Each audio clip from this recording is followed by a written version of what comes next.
Kamusta kayo, aking mga tagahanga at akin mga sabuhay? Ako po ay maayos naman dito sa piling ng Maylika. Sa aking asawa, nagpapasalamat ako sa iyong pagmamahal. Mahal na mahal kita. Sa aking mga anak at mga apo, mahal ko kayong lahat.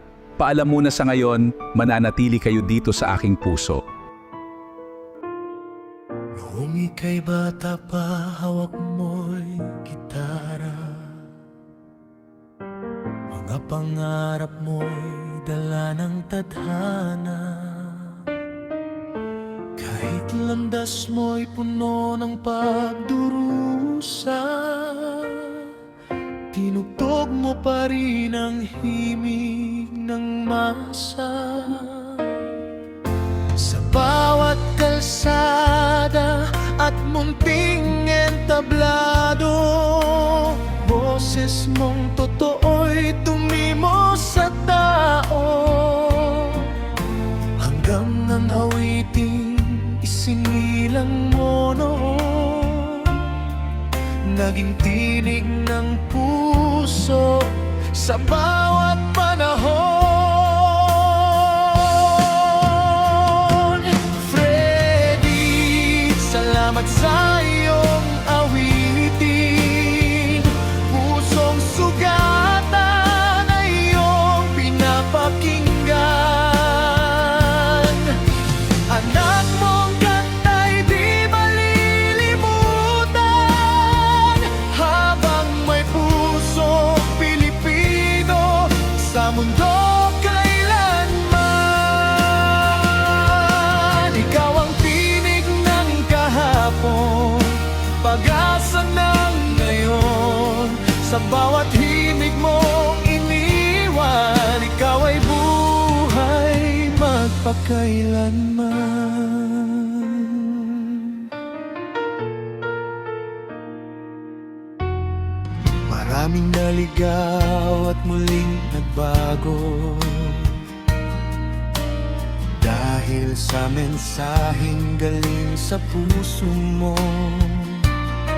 Pagmamahal ng magulang ay iyong pinaalala sa mundong unti-unti nang nawawala.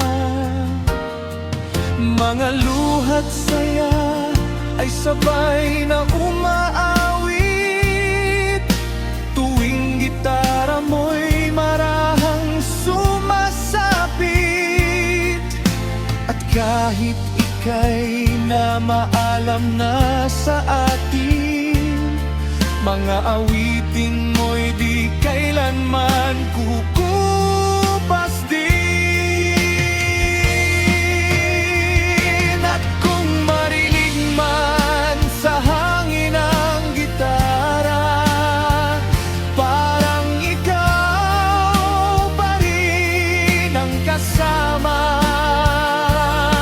Umaawit ng pag-ibig at pag-asa para sa bawat anak ng bansa.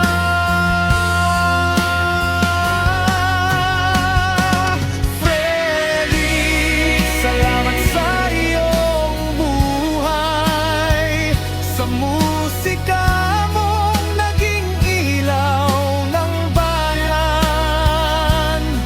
Hanggang sa dulo ng bawat awitan, pangalan mo'y mananatili kailanman.